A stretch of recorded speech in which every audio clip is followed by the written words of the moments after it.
Bonjour Monsieur Giuliani, Bonjour.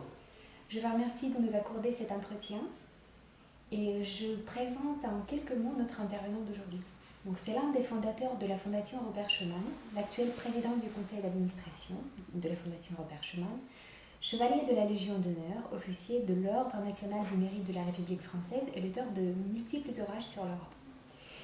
Aujourd'hui, nous nous entretenons une semaine après les élections européennes.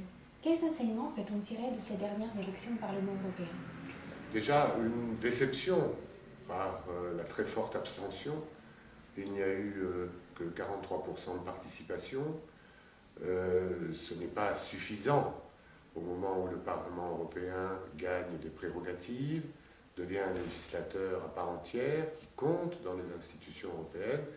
Cette distance entre les citoyens européens et les institutions, pour l'élection de la seule institution européenne directement élue au suffrage universel, c'est une vraie déception. Cette abstention a permis aussi que les partis populistes ou eurosceptiques fassent des scores supérieurs à ce qu'ils représentent dans les différents États membres, et donc adresse un message de défiance à l'égard de l'Europe, de doute, qui, dans la crise, peut s'expliquer par les difficultés sociales, économiques rencontrées ici ou là en Europe, mais qui ne correspond pas à la situation de l'Europe, ni même aux résultats des élections, puisque les grands partis de gouvernement l'emportent largement, mais que tout le monde a commenté cette poussée populiste. En quoi l'Europe de l'après les élections est-elle différente de celle d'avant ? Comme chaque fois que le peuple s'exprime, il faut en tenir compte. Et donc ce message, double message de doute par l'abstention et par des votes hostiles, très divers d'ailleurs. On ne peut pas dire qu'il y a un parti europhobe qui va se renforcer au Parlement. Il y a plusieurs groupuscules qui s'expliquent par des situations locales, mais quand même un message de défiance, peut-être d'attente à l'égard de l'Europe qui, dans la crise, n'a pas été aussi performante qu'on aurait pu le penser. Et donc il faut que la pratique des institutions, la pratique de l'Europe change et tienne compte aussi de ce message. Quel changement faut-il envisager dans la politique européenne à l'issue des élections ? Je crois que ça concerne davantage la pratique. Gouverner une Europe à 28 avec de faibles moyens mutualisés, un seul 1% finalement de la richesse européenne est partagé au niveau du budget commun, c'est insuffisant. Et donc il y a une attente, on accuse l'Europe de ne faire que de la discipline, voire de la punition, plutôt que d'essayer de contribuer à la croissance économique, à l'emploi.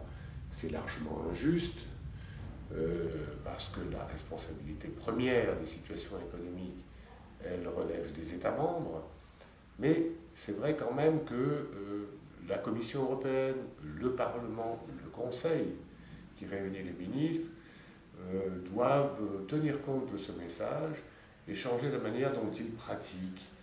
Nous sommes en train de construire quelque chose en Europe, donc les institutions se parlent entre elles, elles ont un jeu, on le voit entre le Parlement et le Conseil européen en ce moment. Bon, il faut d'abord s'adresser aux citoyens. Je crois que c'est la première leçon. Et il faut que les institutions s'adressent directement aux citoyens, fassent de la politique au sens le plus noble du terme, et existent en tant que telles et s'adressent aux citoyens pour montrer ce qu'on fait en renfort des politiques nationales ou en substitution des politiques nationales lorsque ce sont des compétences déléguées à l'Union européenne. Il faut maintenant s'occuper davantage des citoyens. Faut-il encore croire en l'Europe aujourd'hui ? Quels sont ses atouts majeurs pour les citoyens européens ?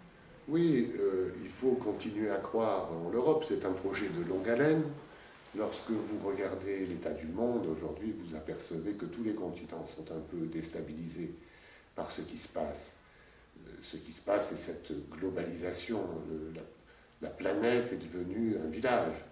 C'est très positif. Je vous donne un exemple. 600 millions de Chinois sont sortis de la pauvreté.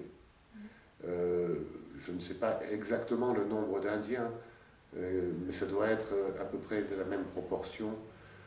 Il y a encore 30 ans, dans nos pays, on parlait de l'aide au développement et la moitié de la planète souffrait de la faim. Ce n'est plus le cas. Et cette mondialisation fait que tout le monde se développe. Ça veut dire que pour les plus anciennement développés, que sont l'Europe et les États-Unis, c'est un challenge nouveau, puisque la compétition est plus rude. Mais c'est positif. Mais ça change énormément de choses. Le moindre objet quotidien, comme un téléphone portable, est fabriqué dans 13 ou 14 pays différents qui apportent chacun leur plus-value. Tout ça circule par la mer avant d'arriver chez nous, après avoir été dessiné aux États-Unis, assemblé à Taïwan ou en Chine, etc. Donc ça change beaucoup de choses, ça déstabilise tous les gouvernements démocratiques et ça crée un sentiment de repli, voire de nationalisme. Regardez le Japon, l'Inde, la Russie, et on peut même regarder en Amérique du Sud, le nationalisme renaît. Et en Europe, vieux continent où les nationalismes ont causé tant de dégâts et nous avons rompu avec eux, nous ne sommes pas épargnés par ce mouvement général. Il faut à tout prix l'éviter, et l'intégration européenne permet de l'éviter efficacement, parce que les Européens, les citoyens, sont maintenant convaincus que la paix vaut mieux que la guerre, et les conflits, c'est un grand atout pour nous. Il n'y a pas que celui-là. Nous avons une société extrêmement exemplaire, à la fois de liberté et de solidarité. 50% des dépenses sociales du monde sont faites en Europe, alors que nous représentons moins de 7% de la population. Donc ça veut dire aussi que nous avons un système, peut-être un modèle, en tout cas un exemple d'une société qui se développe en essayant de ne laisser personne sur le bord du chemin. Et évidemment, dans la crise, on n'a pas ce sentiment-là, et pourtant c'est la vérité. L'Europe reste quand même, avec ses valeurs de liberté, ses valeurs de non-discrimination, de justice, d'état de droit, de solidarité, reste pour le monde un exemple, un message. C'est pour ça que j'ai pu écrire que c'était encore le cœur du monde et pour longtemps, parce que tous les peuples de la planète veulent vivre à l'européenne, en réalité. Si vous leur posez la question, quand je voyage, je vais en Russie, je vais en Chine, en Corée, ce sont des pays performants sur le plan économique, on me dit, par exemple, les jeunes femmes coréennes ou japonaises préfèrent l'Europe parce que la parité y est mieux respectée, même si on a encore des progrès à faire. Justement, en mars 2014, vous avez publié l'ouvrage qui s'intitule « Pourquoi et comment l'Europe restera le cœur du monde ?» Le petit traité d'optimisme. Comment est né ce projet ? Quand je vois cette désespérance à l'intérieur de l'Europe, alors que à l'extérieur nous attirons de plus en plus de monde, non seulement par nos valeurs, nos modes de vie, notre richesse, je me dis qu'il y a quelque chose qui ne va pas quelque part. On ne peut pas faire rêver à l'extérieur et désespérer à l'intérieur. Donc vraisemblablement, il faut corriger un peu les deux.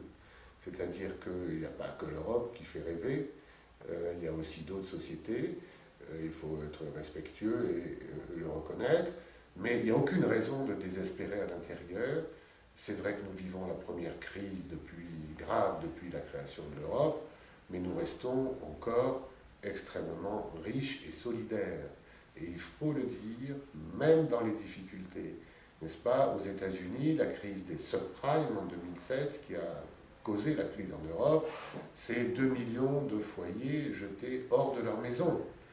On n'a pas vu ça en Europe, même en Grèce, où la situation est difficile, même en Espagne, j'en arrive à l'instant, les choses sont difficiles, mais la société est solidaire, la société a des valeurs, ce sont des valeurs de démocratie, de liberté, de solidarité, et à mon avis, elles vont continuer à rayonner sur le monde.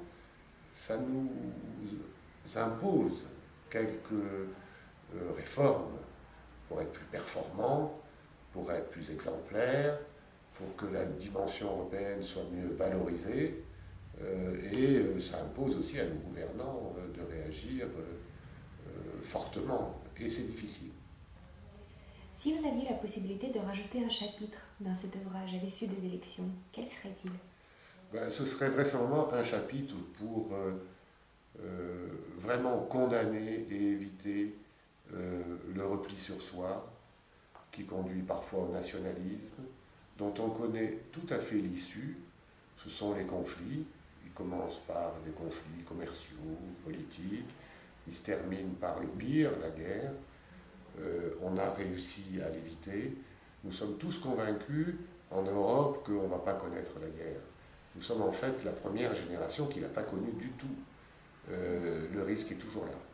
C'est dans la nature humaine et c'est peut-être un peu dramatique de le dire comme ça, et pourtant c'est la vérité. Toute l'histoire de l'humanité le démontre. Merci infiniment.